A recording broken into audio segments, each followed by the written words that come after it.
విదేశీయుల దాడులు ఎదుర్కొని కూడా భక్తి జ్యోతిని నిలబెట్టుకున్న పవిత్ర క్షేత్రం గోవాలోని శ్రీ మంగేసి ఆలయం.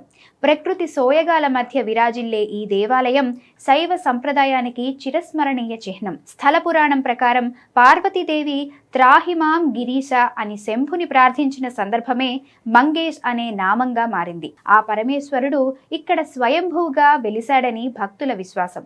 మొదట జువారీ నది తీరంలో నిర్మించిన ఈ ఆలయం విదేశీయుల దాడుల వల్ల ధ్వంసమైంది. అయితే భక్తులు శివలింగాన్ని రక్షించి ప్రియల్ ప్రాంతానికి తరలించి శతాబ్దాల పాటు పూజలు కొనసాగించారు.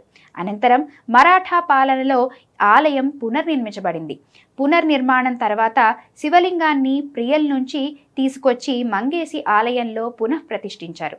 ఈ ఆలయంలోని మంగేశుడి దివ్య రూపాన్ని దర్శిస్తే మనసుకు అపార శాంతి కలుగుతుంది. ఎత్తైన దీపస్తంభం ఆలయ వైభవానికి చిహ్నం. ప్రతి సోమవారం అభిషేకాలు, కార్తీక మాస దీపోత్సవాలు, మహాశివరాత్రి జాతర విశేషంగా జరుగుతాయి. కర్ణాటక, మహారాష్ట్ర, తెలంగాణ రాష్ట్రాల నుంచి పెద్ద ఎత్తున భక్తులు తరలివచ్చి స్వామిని దర్శించుకుంటారు.